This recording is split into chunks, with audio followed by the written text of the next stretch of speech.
Thinking Aloud. Conversations on the leading edge of knowledge and discovery with psychologist Jeffrey Mishlove.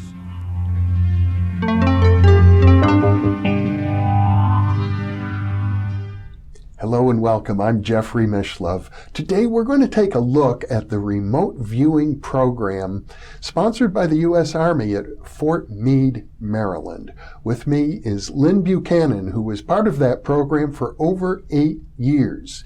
He is the author of The Seventh Sense: Remote Viewing Secrets as Told by a Psychic Spy for the U.S. Military. He is also the executive director of Problems, Solutions, Innovations, a corporation based in Alamogordo, New Mexico. Welcome, Lyn. Well, thank you. It's an honor to be here. It's a pleasure to be with you. I'd like to go over a few things with you. Of course, there are many interesting personal experiences. Yeah.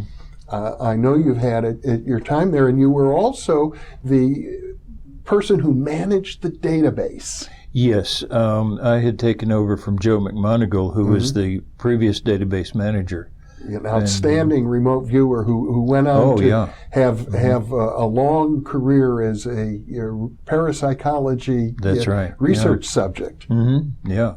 And began doing remote viewing privately. That's right. Joe is fantastic. He really is. He really is. I've had the pleasure of interviewing him as well. But you, as managing the database, it's interesting because in the military program, records were kept in great detail about each of the participants.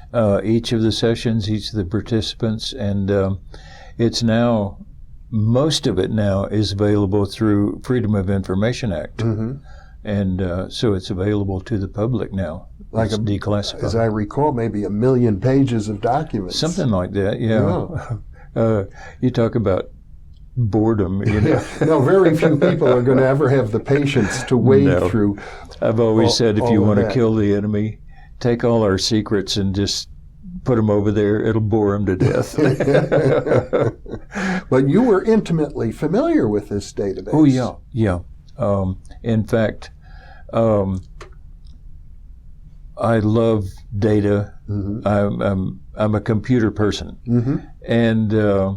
And so I was able to take the entire history of the entire unit, go through, take the sessions, look at the data, find out what does work, what doesn't work, and was able to study the remote viewing itself from the results and from the actual sessions, and gain a really pretty deep understanding of what goes on during a remote viewing session that gave us so much accuracy. The accuracy was phenomenal. It really was. Especially like Joe's sessions. There are some that I would sit there and say, you know, this guy's a spy. Well, he had a unique ability to create drawings that were like architecturally perfect kinds of drawings, and turned out to be accurate to almost 100%. Yeah, he and Mel Riley were specialized. That was their specialty, and they were good, very good. So that ability to draw, not everybody has it. I certainly don't. Makes a difference. It does. It makes a huge difference. Words come through the conscious mind, and so everything gets filtered. But the sketches, that's straight from the subconscious, and you feel the sketch and all that. Yeah. And both Mel and Joe were able to use that to collect intelligence that was just fantastic. It was amazing. Yeah. Now, I suppose we ought to mention for some viewers will know that there was a report commissioned by the CIA around the time the program was closed that basically implied nothing of significance came out of this program. Oh, yeah. Well, they had to say that. and to my knowledge, they weren't even given access to all the data that you had. No, they weren't. In fact, the study, the AIR report, the study was only given our practice sessions that were unclassified. Mm-hmm. And so they were beating the session reports against pages out of National Geographic, which we used a lot for practice targeting. Yeah. And so the whole thing was, completely set up ahead of time. Yeah. They weren't going to keep us. The budget was gone. Mm-hmm. They weren't going to keep us Mm-hmm. and take field agents and let them go. Yeah. And so, Well, the Cold War had ended at about that time. Cold War had ended, yeah. And Jessica Utz, who was the statistician, Yes. said that there was Statistically significant results, even in those practice That's sessions. right. Ray Hyman, who is Skeptic. a skeptic and a debunker, said that yes, there was this one paragraph in the error report got me. Said that yes, it was statistically significant, which means that the program should be canceled until the field of statistics could get its act together. Can you imagine the gall in that? Well, many skeptics take that point of view because it's an axiom to them that this is impossible and that any claim that psi abilities are real must be based on an error. That's right. Yeah. Of some sort. And we have to search and find that error. But you lived inside this program for 8 years and saw many, many examples of extremely accurate remote viewings that had real world implications for intelligence operations. Yeah. There was a general that was captured by the Red Brigade. I forget which viewer it was in the unit, drew the floor plans of the building where the hostage was being held so that the people could go in and rescue him without getting him killed. And we were able to do that. In fact, one of my students this last year was shown the roof of a building and correctly and pretty accurately described the floor plan inside the building, everything that was going on in each room, the personnel, all the equipment that was in each room, just from a picture of a roof. And we did that in the unit, and that never made it into the acts we got for this was never significant. Well, there have been more than a dozen books written about this work at this time, so quite a bit of the information is public. Oh, yeah. Not to mention the millions or the million of pages that have been declassified. But you lived through it, and interesting time. One of the intriguing aspects of it to me, since I learned remote viewing at SRI, you heard me give a presentation about it recently, and there was very informal. They just said, close your eyes, give yourself permission, and do it. But in the military, if I understand it correctly, soldiers such as yourself were trained to do remote viewing the same way you might be trained to clean your rifle. That's right. The military wants everything uniform. And so we worked in a uniform way. A man named Ingo Swann had developed a process which nobody believes me on this. It is not psychic. It's an interview and report process, but you interview the psychic part of your subconscious mind and report what it says. But it's called controlled remote viewing.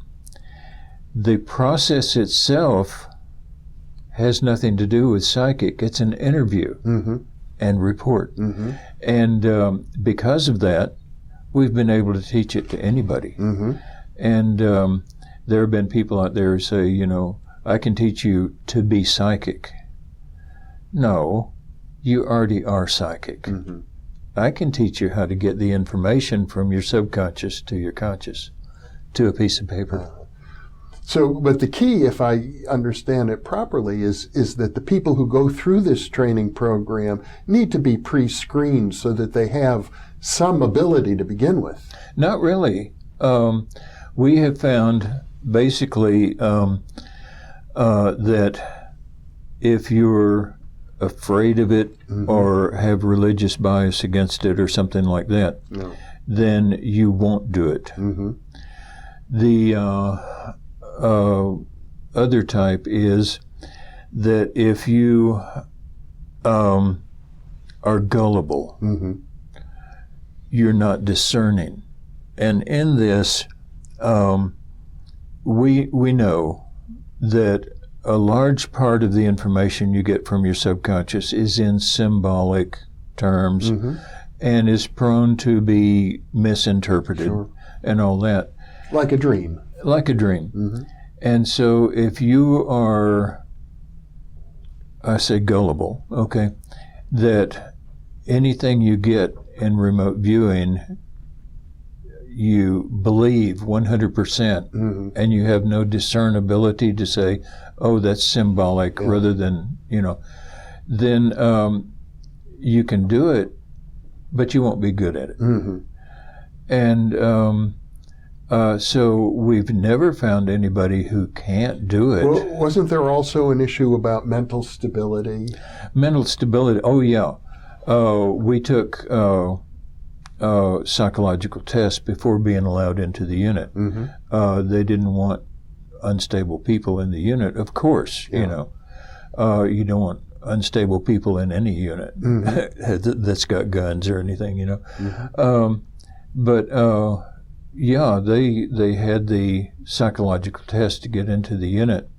But as far as training anyone, we've never really found anyone who can't ask a question and report the answer. So, and now I know subsequently, since the program was closed, you've been training hundreds of people. I've trained about 1,000 people so far, both in the government. The thing is, it was limited to the unit.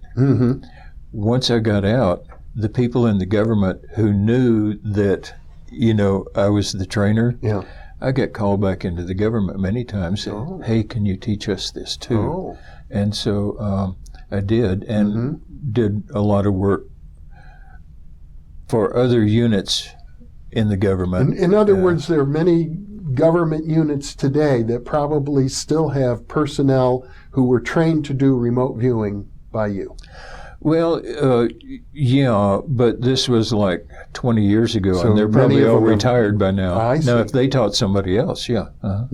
So the probability that there are programs active today, like the one at Fort Meade, which is now known, that's a very real probability. I would hope so. I've always said that we did good work, and that it would be really foolish for the government to get rid of this ability to collect intelligence. That changes the question to, does our government ever do anything foolish? And I'm afraid I know the answer to that one. I've always been amazed that the U.S. government, as good as it sometimes is, had the capability of managing a program as controversial as one dealing in parapsychological phenomena. Well, in many ways, the U.S. government is not to be mistaken for the intelligence services. The government will say, "Oh, I don't want to get caught doing this." No, the intelligence services will say, "Hey, if this works, we're going to use it." Okay. And the fact that you could operate for so many years in secret probably helped. Yeah, and the fact is, we were not one of those black units that just got funded and kept on. We had to go into Congress every year, show what we had done that year. We were never funded for more than 1 year at a time. And for close to 20 years. We would go in, prove ourselves to Congress, and get funded for one more year. And so when the CIA came out and said, oh, this never produced any stuff, you know, it wasn't even a good lie. It was just a bald-faced lie. Yeah. But they had to do that, you know. Why did they have to do it? To basically cover their tail for why they were getting rid of a good intelligence asset. Well, I have heard rumors that towards the end of the program, the Cold War had ended, but there was also discussion that the management of the program was deteriorating. Very much so, yeah. And, the management had deteriorated to the point where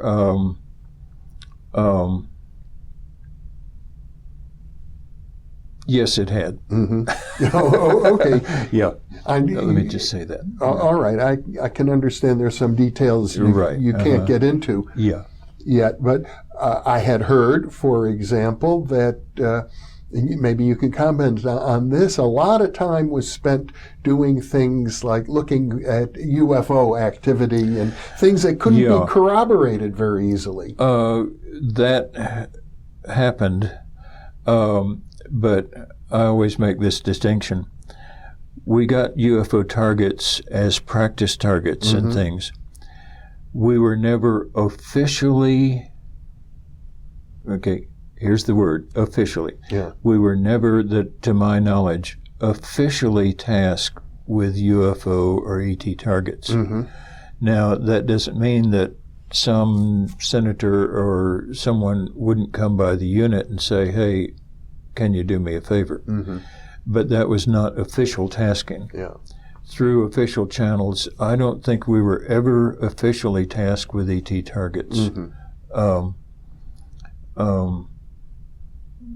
It's just one of those minor little distinctions that really makes a difference. And let me ask another question along these lines. I have heard rumors, and I've never had any direct experience myself with the Fort Meade side of things, but that there were people involved who considered themselves psychics or witches. Is there anything to that? No. Who considered themselves psychics, yes, and natural psychics. And there were a couple who were not controlled remote viewers who were doing tarot cards and things like that. And that distracted. Now, some of the guys in the unit, not me, I saw what they were doing and I was keeping data on it. I had some respect for it, but started calling them witches. And I think that was unfair because they weren't. You mean the tarot card readers? Yeah. I see. And that was just unfair, you know. Okay. Well, but that gets to the question of morale inside of a unit of this. The morale went down. Type. Yeah. The management went down. The morale went down, and it happens. You know. Well, because even in organizations of a religious nature or an esoteric nature, there's always sort of... well, the Cold War had come to an end, and, you know, we had been doing good intelligence work, and now then we had so much time where we were viewing pictures in envelopes for practice and doing National Geographic, you know, what's on page 25 of next month's National Geographic. And that's demoralizing. Yeah. You know, it really is. Sure. When you get good intelligence agents who aren't being used, that's demoralizing. Yeah. And I think it's important that we emphasize that the people working in remote viewing did not consider themselves psychics, really. That's right, yeah. We were trained in a methodology created by Ingo Swann that let us access our subconscious mind, and in the process gain intelligence information from that couldn't be gotten in any other way. Mm-hmm. And this is another thing, that we were always the last resort. If they couldn't get information with spy-in-the-sky satellites or something, like Joe McMoneagle's thing where he viewed the inside of a building and found the boomer submarine. Oh, yes. Yeah, we were always the last resort, which didn't mean that we weren't used. We were used all the time. Yeah. But, many times they would get our information. Now, I don't know of any time when they ever sent any information, the troops out on our information alone, but they never send the troops out on anybody's spy-in-the-sky satellites and all. They have to They need multiple corroboration. Yeah.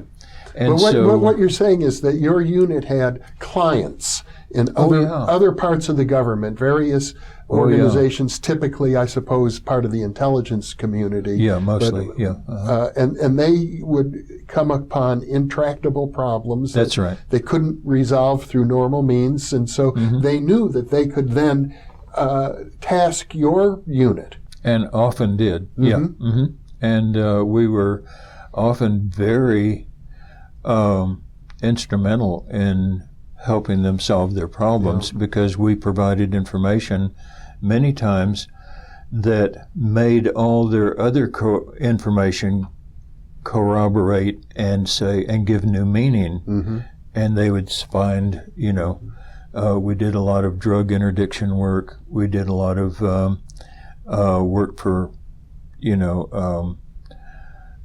Grenada for Desert Storm. Your initial Gulf War.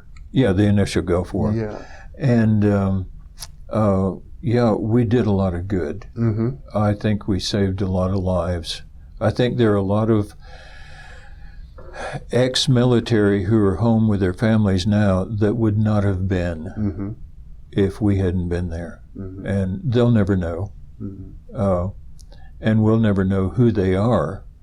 But I firmly believe that there are a lot of people alive today who would not have been. A lot of families who have husbands and fathers that they wouldn't have had, Well, that must be very gratifying. It is. Yeah, it really is. At this point in your life, since you've been away from the military now for a few decades, you've branched out more. Yes. This has moved into the civilian community once it was declassified. Yeah. Now, the remote viewing was never classified. The fact that the government used it, that was classified. Yeah. And once it moved into the civilian arena, it just went directly to police work. Since then, we have been finding new applications. We've done space exploration, moon development, lunar development projects, business. Now, and maybe so you could define a lunar development project. I'm a little bit unclear. One that we did, okay? Lunar Development Corporation wanted to know how to build a safe place for the first workers who would go to build the first facility on the moon. So it's a technology problem. It's a technology problem. And we sort of cheated on this one. We went to the future to describe the building that was there already. Instead of trying to figure out how to do it, Okay. we just went to the future and said, describe the building that's, it's Okay. there. We found that they had taken a small crater, put a plastic bubble over it that was, special so that it would cut out the radiation and all that, filled it with 16 pounds of pressure, which is sea level, and not enough to break the plastic, and the crater itself made an air barrier, and so it provided a place for them. And also, since it was soft plastic, if a meteorite hit it, they took rolls of duct tape and Fixed it. fixed it over. Oh, it didn't shatter anything. And but that was one of the projects we did, you know, for that. We do work for businesses. They have so much money. They have 20 projects and enough money for 2. And they want to know what the future results of any project is going to be, so that it winds up being a self-fulfilling prophecy, you know, because the ones we say get funded and so they succeed. But we've been able to manage to help them, help corporations make money and grow. We do a lot of medical work. We do a lot of police work, things like that, and research and development. How intriguing. Well, it's a brave new world. It is, out there. And we've been able to help, you know. Well, Lyn Buchanan, once again, thank you so much for sharing this well, thank you. with me and with our viewers. Good, okay. And thank you for being with us.